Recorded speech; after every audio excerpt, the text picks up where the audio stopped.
एक यहूदी ने सलमान फारसी को चेक को मजाक उड़ाते हुए कहा, ये कौन सा मजहब है जो बैतुल खला में बैठने का तरीका भी बताता है?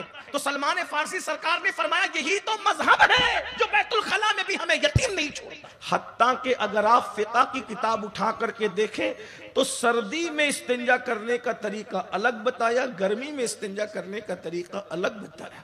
इस्लाम लाकानूनियत का नाम नहीं है, इस्लाम कानून का नाम, इस्लाम डिसिप्लिन का नाम है।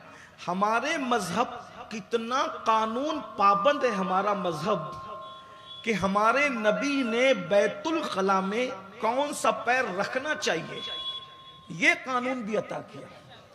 हम कायनात को चैलेंज करके कहते हैं, किसी कायद ने अगर बैतुल खला का भी कानून अता किया हो तो वो ला करके बताए। एक यहूदी ने सलमान फारसी को चेक को मजाक उड़ाते हुए कहा, ये कौन सा मजहब है जो बैतुल खला में बैठने का तरीका भी बताता है? तो सलमान फारसी सरकार ने फरमाया, यही तो मजहब है जो बैतुल खला में भी हमें यतीम नहीं छोड़ता। जिस मजहब ने बैतुल खला में जाने और आने का तरीका बताया, हत्ता कि अगर आप फिक़ह की किताब उठा करके देखें तो सर्दी में इस्तिंजा करने का तरीका अलग बताया, गर्मी में इस्तिंजा करने का तरीका अलग बताया।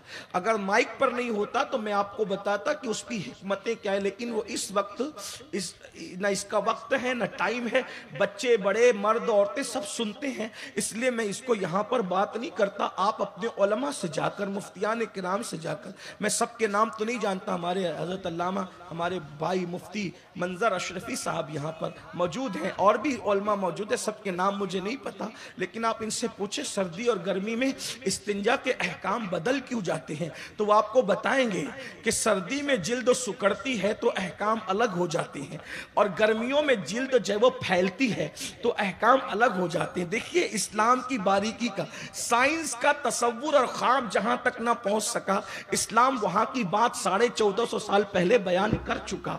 इससे बड़ी हिकमत क्या होगी इस्लाम की। अल्लाह अकबर। बहरहाल तो अर्ज ये कर रहा था, अल्लाह अल्लाह मेरे आका सल्लल्लाहु अलैहि वसल्लम के दीवानों, अल्लाह रब्बुल इज्जत के हबीब फरमाते खूबसूरती मिले और जवानी मिले। मैं समझता हूँ कि मैंने जिस जवान को देखा अब तक खूबसूरत ही देखा। इंसान की शक्ल कैसी हो, जवानी में सब खूबसूरत होते हैं। अगर कोई काली चमड़ी को खूबसूरती के खिलाफ समझता है, मैं समझता हूँ शायद वो इल्म नहीं रखता। एक बात अर्ज करूं, रंग की सफेद और काली चमड़ी खूबसूरती और बदसूरती की दलील नहीं होती।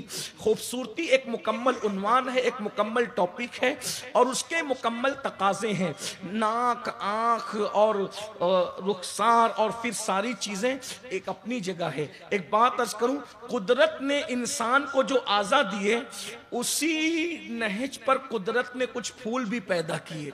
और आप देखते जाए, मिसाल के तौर पे नरगिस को देखें, इंसान की आंखों को देखें, सुंबुल का पौधा देखें, इंसान के बालों को देखें, इंसान का रुखसार देखें, गुलाब का फूल देखें, इंसान के होंठ देखें और उसके बाद लाले बदख्शा देखें, तो आपको पता चलेगा कि बहुत सिमिलर मामला है, बहुत मिलता जुलता मामला है। बल्कि अगर यूं आपसे अर्ज करूं कि अल्लाह अकबर किस तरह से ये सिमिलर है आपको बताऊं, बल्कि कहीं कहीं लादे बदख्शा किसी के होठों के सामने हैच मालूम होता है, कहीं कहीं सुंबुल की नरमी किसी के बालों को के सामने जो है वो शर्मिंदा शर्मिंदा नजर आती है।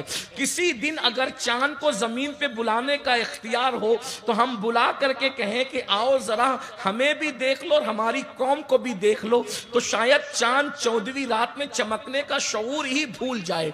ये बात इतने यकीन से इसलिए कह रहा हूं कि अल्लाह अकबर, एक ऐसा इंसान है कामिल जिसमें सारा हुस्न सिमट आया था, जब वो बाहर आया है तो उसका सामना कभी चांद कर ही नहीं सका। और मेरे इमाम के कलम से यूं बाहर आया, आसमां गर तेरे तलवों का नजारा करता, रोज एक चांद तसद्दुक में उतारा करता, और छुप गया चांद न आई तेरे दीदार की ताब, सामने गर कभी होता भी तो सजदा करता। वक्त नहीं है वरना मैं बताता। आज तक लोग हैरान हैं, इनकार भी कर रहे हैं कि उंगली के इशारे से चांद टुकड़े कैसे होता है। मैंने कहा उंगली के इशारे से चांद टुकड़े जरूर होता है, लेकिन उसके लिए कोई खूबसूरत उंगली चाहिए, खूबसूरत उंगली चाहिए। इसलिए कि जो काम तलवार नहीं करती वो काम हुस्न कर जाता है। तो कहा वो कैसे? कहा वो इस तरह से कि जब कोई अनदेखी चीज को देख ले, तसव्वुर के खिलाफ, तखय्युल के खिलाफ, फितरत के खिलाफ, जब कोई किसी को चीज को देख ले तो उसका कलेजा फट जाता है। मिसाल के तौर पर अगर कोई बंदा अचानक एक्सीडेंट को देखे तो उसका कलेजा फट जाता है। बहुत सारे लोग हैं जिनके कलेजे फटे हैं, फट जाते हैं। कोई जोर से चिल्लाए उसका कलेजा फट जाता है, ऐसा होता है। तो अल्लाह अकबर। तो चांद को अल्लाह के रसूल ने जमीन पे खड़े होकर इशारा किया तो किस तरह? हुजूर का नाखून चांद की तरफ था, चांद ने तवज्जो से नाखून मुस्तफा का हुस्न देखा। उस हुस्न का हाल ये था कि उस हुस्न की ताब न लाकर चांद का सीना शक हो गया। हुस्ने मुस्तफा जाने रहमत के नाखून की ताब न ला सका। बताएं तो सही, ये इंसान कामिल का हुस्न है। उतना हुस्न तो कुदरत ने किसी को दिया नहीं, लेकिन उसकी खैरात जरूर अता की गई है। मेरे इमाम एक मकाम पर फरमाते, दंदान ओ लबो जुल्फ रुखे शाक फिदाई है, दुर्र अदन लाल यमन मुश्क खुतन फूल।